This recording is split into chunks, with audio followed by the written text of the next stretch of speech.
Hello दोस्तों, कैसे हैं आप सब। आशा करता हूँ आप सब बहुत अच्छे होंगे और मेरी तरह सर्दियों का लुत्फ़ उठा रहे होंगे। आज मैं आपसे व्हीकल स्क्रैपेज पॉलिसी के बारे में बात करना चाहूँगा। आप सभी ने इसके बारे में लास्ट ईयर ज़रूर सुना होगा।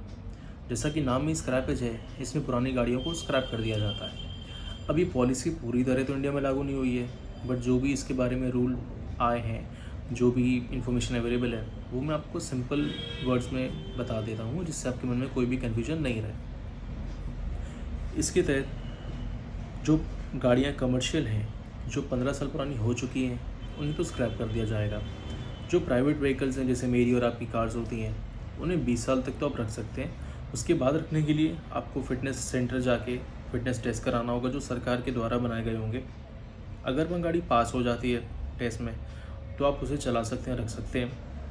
आफ्टर फ़ीस पे कर देंगे आप उसकी, आरसी रिन्यू करा लेंगे, जो भी होंगे वो करके आप रख सकते हैं। बट अगर टेस्ट में फ़ेल हो जाती है, तो आपकी गाड़ी को भी स्क्रैप कर दिया जाएगा। अब इसमें एक रूल और है। जिन लोगों की गाड़ी 15 साल पुरानी हो चुकी है और वो गाड़ी बदलना चाहते हैं, या वो वॉलंटरीली गाड़ी को अगर वो स्क्रैप कराना चाहते हैं, क्योंकि आपको गाड़ी कहीं ना कहीं बेचनी पड़ेगी, तो सरकार एक रूल लेके आई है उसमें कि अगर आप अपनी गाड़ी को सरकार को देते हैं, तो आपको कुछ बेनिफिट्स मिलेंगे। वो बेनिफिट्स क्या हैं? फ़र्स्ट ऑफ़ ऑल, वो बेनिफिट मेनली तो ये है, आप पूरी तरह उसका लाभ तभी उठा पाएंगे जब आप उस गाड़ी को देके आप किसी नई गाड़ी को ख़रीदते हैं। सरकार ये चाहती भी है, क्योंकि सरकार का ये कहना है कि आपको जो नई गाड़ी होगी वो ज़्यादा फ्यूल एफिशिएंट होगी, ज़्यादा माइलेज देगी, वो ज़्यादा सेफ़ होगी, क्योंकि उसमें ABS एयर बैग्स मैंडेटरी हैं।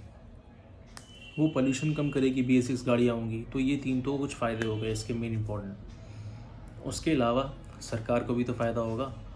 आप गाड़ी ख़रीदते हो तो आप बहुत सारा टैक्स उसमें सरकार के खाते में जाता है। एक शोरूम प्राइस में भी काफ़ी सारा प्राइस सरकार के उसमें मिला होता है टैक्स में, अगर आप बिल को ढंग से देखें। उसके बाद ऑन रोड पे टैक्स होता है। फिर आप गाड़ी जब फ्यूचर में इंश्योरेंस कराते हैं, पेट्रोल डीजल भराते हैं, एक्सेट्रा, सरकार बहुत खुश होती है। गाड़ी लेते हैं, आप जितनी खुशी मनाते हैं उससे कहीं ज़्यादा खुश सरकार होती है, क्योंकि उसका एक परमानेंट कस्टमर बन जाता है, जिससे उसे प्रॉफिट मिलता है।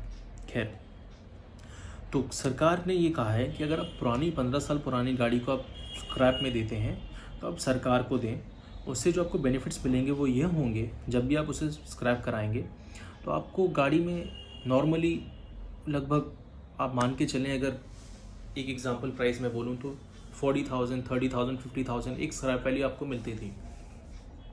सरकार यहाँ पे ये कह रही है कि आपको जो स्क्रैपेज वैल्यू मिलती थी वो तो हम देंगे, उसके साथ सरकार आपको एक सर्टिफिकेट देगी स्क्रैपेज का, जो लगभग साल भर के लिए वैलिड होगा। अब जब आप नई गाड़ी लेने जाएंगे और शोरूम में ही वो सर्टिफिकेट दिखाएंगे, तो आपको कई सारे बेनिफिट्स और मिलेंगे। वो बेनिफिट्स क्या होंगे? जो मैन्युफैक्चरर है, जैसे आप गाड़ी खरीद रहे हैं, वो आपको गाड़ी में लगभग 5% का डिस्काउंट देगा। एक बेनिफिट मिला आपको। उसके बाद जो रजिस्ट्रेशन फ़ीस होती है गाड़ी की, वो नहीं लगेगी। आपको कोई रजिस्ट्रेशन फ़ीस नहीं पे करनी होगी। तो ये मूल रूप से कुछ एडवांटेजेस हैं जो आपको मिलेंगे। तो आप पुरानी गाड़ी देंगे, नई लेंगे तो जैसा एफिशिएंट होगी, माइलेज में सेफ़ होगी, पोल्यूशन कम करेगी, सरकार तो उससे बहुत पैसे कमाएगी। बट आपको साथ ही में नई गाड़ी में आपको डिस्काउंट मिलेगा, आपको पुरानी गाड़ी की स्क्रैपेज वैल्यू मिलेगी। उसके साथ साथ आपको कोई भी नई गाड़ी में रजिस्ट्रेशन फ़ीस नहीं पे करनी पड़ेगी। बट ये भी पूरी तरह लागू नहीं किया गया है। इसके लिए ड्राफ्ट जारी किया गया है, जिसमें काम चल रहा है। अभी ना फिटनेस ट्रेंड सेंटर पूरी तरह से बने हैं, ना ये मंजूरी हुई है स्टेट गवर्नमेंट्स में और सेंट्रल गवर्नमेंट, क्योंकि जो रजिस्ट्रेशन की फ़ीस है वो लगभग सरकार के स्टेट गवर्नमेंट के पास जाती है, और सेंट्रल गवर्नमेंट कह रही है कि ज़ीरो फ़ीस लें। तो स्टेट गवर्नमेंट क्यों बोलेगी ऐसा?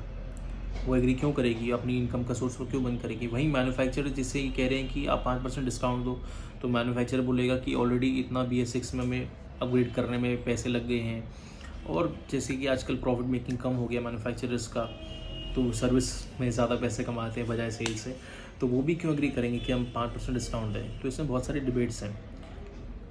तो अभी ये लागू नहीं हुआ, बट ये नटशेल में एक इन्फॉर्मेशन है तो जो मैंने आपको बता दी है।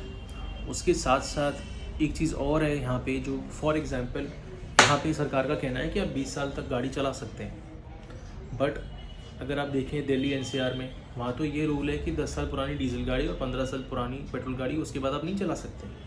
और यहाँ ये कहते हैं 20 साल तक आप गाड़ी रख सकते हैं। तो ये आपस में क्लैश होता है, और कहीं ना कहीं मैं भी इससे दुखी हूँ, क्योंकि हमारी भी जो गाड़ी है वो यूपी की रजिस्टर्ड है और बहुत प्यार से रखा है मैंने अपनी गाड़ी को, बहुत अच्छी कंडीशन में है। बट क्योंकि वो जो रूल आ गया है वहाँ पे, तो उसके अंडर वो पुरानी गाड़ियों में थोड़ा बैन सा लग गया है, तो वो एक दिल को ठेस पहुँचती है, क्योंकि आपको फिर चाहे गाड़ी को ट्रांसफ़र कराना हो उसमें भी बहुत इश्यूज़ आते हैं, लंबा प्रोसेस है, और कई जगह वो रजिस्टर्ड नहीं हो सकती कहीं, और कहीं पे उसे चलाना बैन है। अगर आप सेल करते हैं तो आपको प्राइस वैल्यू बहुत कम मिलती है, वगैरह वगैरह। तो खैर ये एक इसका एलिमेंट है। तो कुल मिला के ये स्क्रैपेज पॉलिसी में चीज़ें हैं, और मैं आशा करता हूँ आपको ये इन्फॉर्मेशन अच्छी लगी होगी और आपके हो सकता है काम आए। बस अपना ध्यान रखें। वीडियो देखने के लिए बहुत बहुत शुक्रिया आपका। फ्यूचर में इस तरह की और भी वीडियोस मैं लाता रहूँगा, गाड़ियों के बारे में जो भी नॉलेज है आपसे शेयर करूँगा।